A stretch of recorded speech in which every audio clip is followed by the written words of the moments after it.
Apple told a federal judge that the Apple Watch is not a patent monitor. The judge disagreed, and it just locked in a $634 million loss for Apple. Today, Judge James Selna, I think I'm saying that right, denied both of Apple's motions. One, to overturn the November jury verdict, and two, to get a new trial. If you wear an Apple Watch, here's what's actually happening and what it means for you, and why Apple's own marketing just backfired in court. Also, if you're from the US, be sure to stick around because I'm going to show you how to get your blood oxygen readings back on your watch. But before that, let's talk about what all has happened so far. In January of 2020, Masimo, that's a medical device company from Irvine, California, sued Apple for basically alleging that they stole trade secrets and patent infringement on the pulse oximeter. So that's kind of the stuff that the tech inside the Apple Watch that actually does the blood oxygen stuff. But in 2023, Masimo actually won with the International Trade Commission. So this is where everything started with that import ban. It was actually December 2023 when Apple actually briefly pulled the Series 9 and Ultra 2 from US sales. Now, they pulled it early to try to force the International Trade Commission to change their mind, but nothing actually happened. They were trying to get the government, I guess, to push the International Trade Commission to change their mind. But the president didn't want to back anything. He didn't want to decide either way. So the ban still went in place. So Apple was able to, for a little bit, they put stuff back in. They did this mass import to try to get as many to external stores as possible because you could still buy them from external stores, but the Apple store itself and Apple could not sell them from their stores. So basically from January 2024 to August 2025, any new Apple Watch that you bought, you just did not have that sensor. So the Series 10, when it was released, because if you remember, there was no Ultra 3 in 2024, but when the Series 10 was released, it was banned from the beginning. It never had that turned on. Apple just was able to disable it and get around the import ban, which I don't think Masimo liked that as well. But in August 2025, Apple actually shipped a workaround, which was genius. And the US Customs, or the ITC, however you want to call it, they allowed it. And of course, Masimo has been suing them ever since as well. Basically, the workaround was the watch collects the sensor data, sends that data to the phone to do the actual measurement and calculating, and then the results show in the health app on the phone. So it's still not perfect, but it's a lot better than not being able to do it at all. You can still get the results on your phone, you just couldn't see them on your watch. But sadly, that's not it, because there was two things. There was the blood oxygen sensor, basically, and also the heart rate monitor that Masimo was actually suing over. In November of 2025, a separate patent case goes to jury in California. This is over the heart rate monitoring and notification feature, which infringed on the pulse oximeter patent or whatever. And they were awarded that $634 million in damage. But now today, or yesterday technically from when I'm making this video, Apple attempted to erase that verdict, fails. So Apple was trying to push the courts into doing either a new trial or just exempting it altogether, and both of those motions have now failed. But you're probably wondering, what does this mean for my Apple Watch today? Well, luckily nothing's changing right now. So this doesn't have anything to do with the way Apple was able to work around and allow us to do the blood oxygen reading. This had to do with like heart rate monitoring and the notifications for it. But I did want to show you that workaround to actually get your blood oxygen readings back on your watch today. This right here is an app called O2 Buddy that I made myself. So if I open it up, you can see my today's average, yesterday's average, a 7-day trend, and then I can scroll down and get every single measurement during the last couple of days. So as you can see, I can click right in here. This was the last one that got taken, and everything is normal. Now, when I made this app, I made it for myself because I wanted to be able to see these readings. And then I offered it in the App Store for 99 cents. Now, there is a phone app and it has gotten a lot of updates recently. So if you come in here, you will now see there is a 24-hour trend. So you can kind of read everything everything a little bit easier. It tells you your lows, your highs.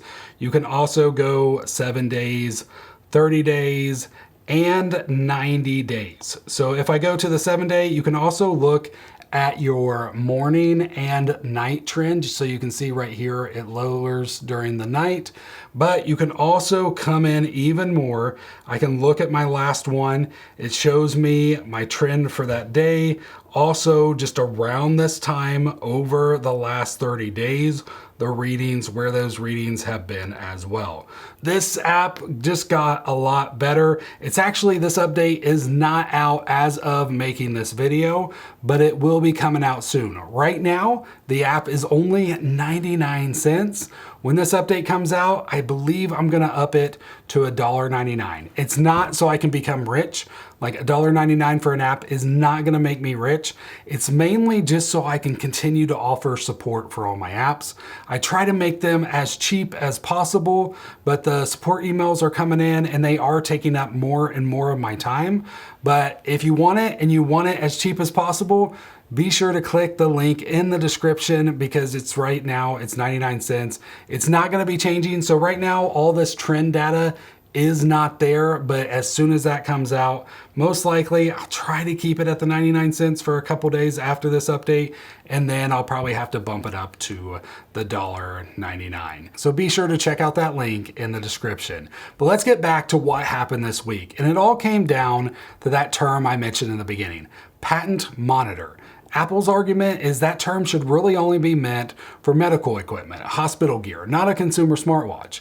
The Judge Selna's ruling that patent broader everyday meaning of patent monitor can cover the Apple Watch. And he sided with the jury on this because that's what the jury originally decided. But Apple also tried a new trial on 2 grounds. First, the jury's instructions were flawed, and second, one of its expert witnesses was wrongly excluded. Sadly, the judge found no errors serious enough to justify a retrial. So both doors for Apple were closed in one ruling. The craziness in all this is Apple has talked so much about the ECG, the AFib notifications, the fall detection, blood oxygen, and they give you all these stories about how it's saving people's lives. And that just came back to bite them because basically they made this health monitor that is good enough to be in hospitals. And let me just say, it's probably not really good enough to be in hospitals, but Apple's marketing shows how many lives that it saves. They keep telling these stories. This saved my life. This saved my life. It's a life-saving device. So basically they created something so good that people see it up there with some hospital equipment, which means that it can flow in that patent monitor term. So it all just came down on them for $634 million. Like it's crazy, like how this has came to be, how everything has played out. Like, I didn't know, like, I don't really know, like obviously health equipment, I don't know Masimo stuff, because Masimo, they do have like a watch. Apple has actually beat them in some lawsuits that they stole some patents from them, like, but obviously on a much smaller scale than what this $634 million turns out to be. Like, it's crazy. I'd love to hear what you think about all this, because I know I've heard some of you talk in the past that you've actually worked at a hospital, you've used some of Masimo stuff, and you thought it was pretty crappy, it wasn't very good, it wasn't very reliable and all that stuff. So I'd love to hear in the comments if you've used anything from Masimo in the past, what you think about it, or how much you love your Apple Watch, hate your Apple Watch. Like, I personally, like the blood oxygen sensor, you've seen the readings that I get. The automatic readings never seem to return very good results. It's always in that 95%. If I just stop and take one, I'm always usually around 98 to 100. And I don't know, for me, it doesn't work well.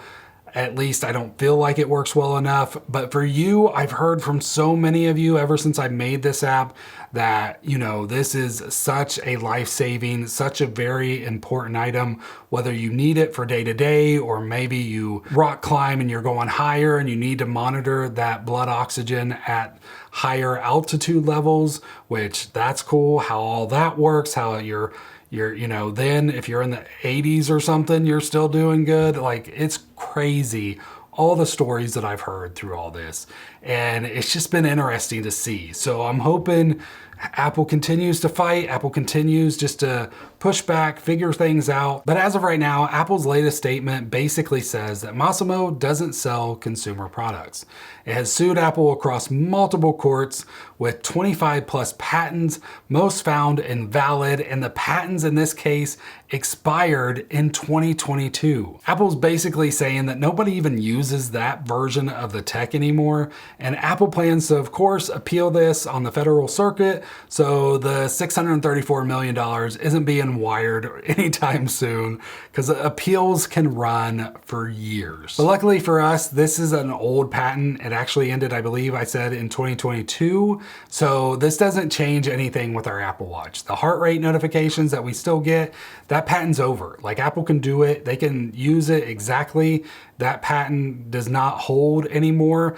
They're suing them from using it before 2022, so nothing changes there. And I've heard from multiple people that the blood oxygen sensor patent, I believe, expires 2027, 2028. So we only have a couple more years before Apple can fully enable that again as well.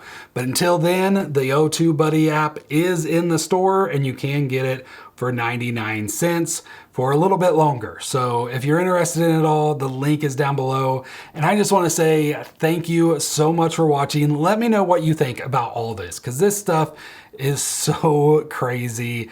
Just $634 million. Like, that's just an insane amount of money. Even for Apple, I feel like. I mean, obviously it's pennies, not really pennies. It's gotta be at least dollars, right? To Apple, but $634 million. Not to mention how much both of these companies have spent in court the last, what, 6-7 years, something like that at this point, maybe more. It's the money side of this is crazy. I hope you enjoyed this video. If you did, feel free to hit that thumbs up. Thank you so much for watching. God bless.